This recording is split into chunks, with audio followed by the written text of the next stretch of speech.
if you're Muslim, or you're not white, or you're not rich, you need to recognize that they have zero moral hesitation about killing you. Yes, whether you live outside of America or whether you live inside of America, it's the same to them. The worst thing you can do is ever underestimate this reality. Listen, just like with an individual, you can learn what their values are by what their actions are. Much better than by what their words are. People can tell you all kinds of things about what their values are, what they believe, and so on, what their morals are. But their actions, their deeds will tell you the truth. You don't know anything about what they believe by their words alone. You have to see to what extent their actions align with their words, because people do things that they believe are morally acceptable. Now, sure, that doesn't mean that people always act in accordance with their conscience. People can slip up. There can be aberrations. We're human beings. But the actions that someone commits habitually, regularly, routinely, with consistency, this is what they believe in. Whatever they say to the contrary is just them lying either to you or to themselves, or both. But you have to believe what they do, not what they say. And like I said, when they say that what they do is moral, then that tells you what they consider to be moral behavior. Because it's not like America ever apologized for their wrongs. Until now, they've got the Native Americans holed up in reservations, and they're poisoning them right now with uranium. And I'm telling you, they're doing that because they believe it is morally acceptable to do that. Now, don't you ever think that they are like you and I. They're not like us. This is incredibly dangerous. They're bloodthirsty, and they see nothing wrong whatsoever in quenching that thirst. The same way that you see nothing wrong with drinking a glass of water, they can spill your blood with the same nonchalance. And all you have to do is look at their history to know that. And they'll always say, oh, every civilization was violent. Every empire was violent. America isn't unique, or the West isn't unique about that. There's nothing strangely distinct about the West in terms of violence. Okay, look, let's look at the Muslims. Because this is something that they love to talk about. Muslim conquest, Muslim wars, jihad, Islam spread by the sword, and what have you, right? Part of being a Muslim is that you have to tell the truth. Whether it's for you or against you, you have to tell the truth. We don't get to spin narratives and pretend that those narratives are reality. We have to actually be honest. So I'll tell you, over the course of 1400 years, millions of non-Muslims died at the hands of Muslims. That's a fact. No denying it. Obviously, exact figures are impossible to ascertain. And the numbers of casualties in battles back in those old days are generally understood to be exaggerated. But according to historians, from the time of Rasulullah sallallahu alaihi wasallam until today, somewhere between 15 to 25 million non-Muslims have been killed by Muslims. That includes the battles in Persia, the Byzantine Empire, the Levant, Egypt, and so on. The early conquest, it includes Spain, all the battles of the Umayyads, the Abbasids, the Seljuks, the Ottomans, and so on. It also includes the massacres against the Armenians and the Assyrians. It even includes the civil war in Sudan, South Sudan, Darfur. It even includes acts of terrorism by like Al-Qaeda and ISIS and others. Now, of course, overwhelmingly, the majority of those casualties throughout history have been soldiers in battle, not civilians. But there were civilians too, obviously.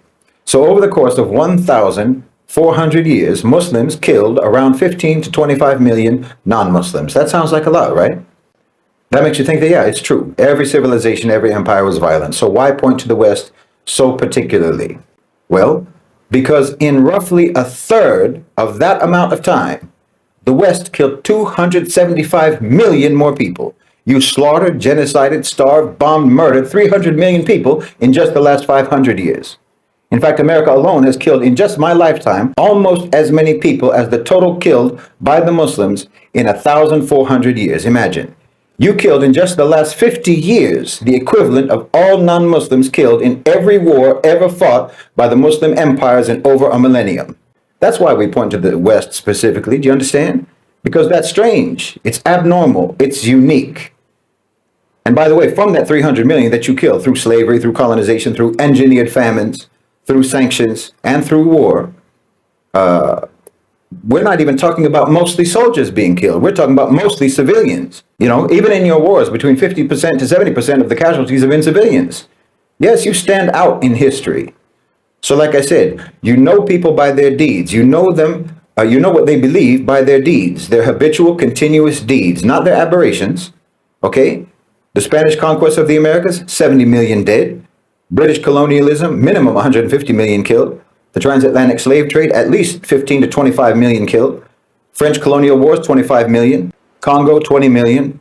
Genocide of the Native Americans, upwards of 90 to 100 million. On and on. The Holocaust, Hiroshima, Nagasaki, Iraq, Afghanistan, now Gaza. It doesn't stop with you. The fact is that the Muslim empire, across time, relative to its size and duration, has the least amount of blood spilt than any other empire in human history, and that's a fact. Even if you go back to the Roman Empire. Our conquests were the least destructive, our conquests were the least deadly, and the most successful and the most peaceful in integrating and tolerating and cultivating the people of the lands that we entered. Versus a total annihilation, extermination, enslavement, subjugation, pillage, and plunder of what you all did. This is your way. You were and are absolutely outstanding at it. Outstanding as in you stand out because of it. And you do that because you truly believe in it. And like I said, you really don't care if your victims are outside of America or inside of America. Because if you look inside America, what do you see? You see a society built on brutality, a nation whose foundation is violence, not just internationally, but domestically as well.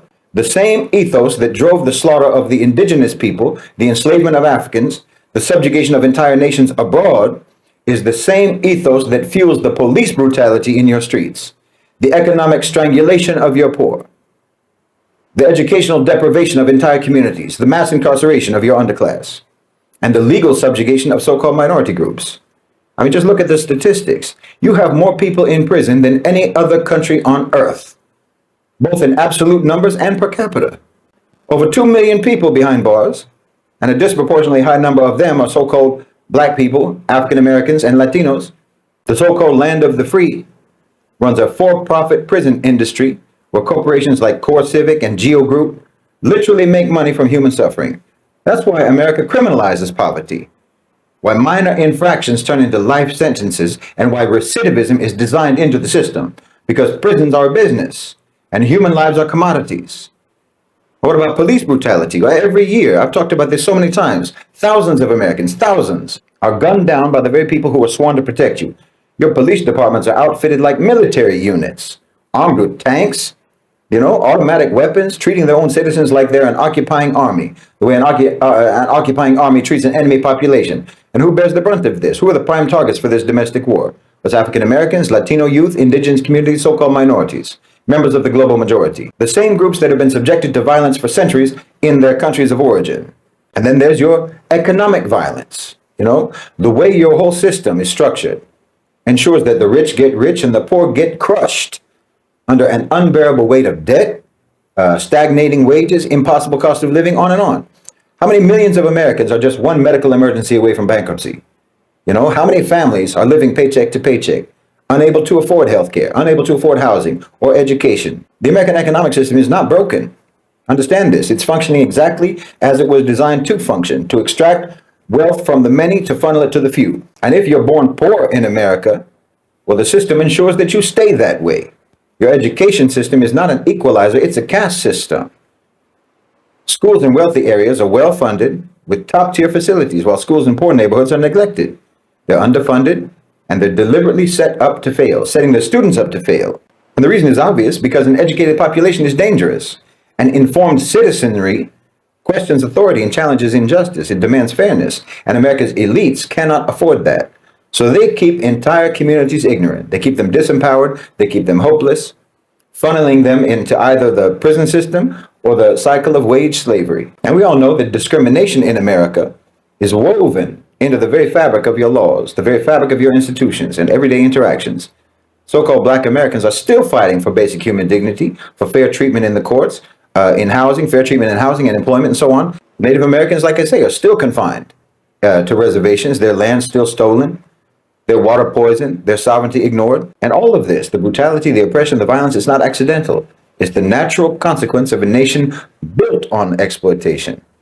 America doesn't simply commit atrocities abroad. It practices the same cruelty within its own borders. The same system that bombs and starves nations overseas is the same system that allows African Americans to be lynched in broad daylight by the police, allows corporations to strip their workers of humanity, and turns entire cities into wastelands of poverty and despair for corporate profits.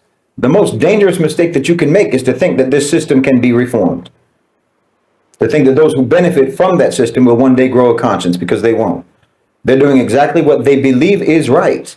Exactly what their values dictate. And unless you recognize this, unless you understand the nature of what you're dealing with, You will continue to be trapped in an illusion, thinking that change will come from within a system that was designed to crush you. The brutality is not a bug. It's the system working exactly as intended. Nothing's gone wrong. The misery and the bloodshed and the savagery all fall under their definition of morality.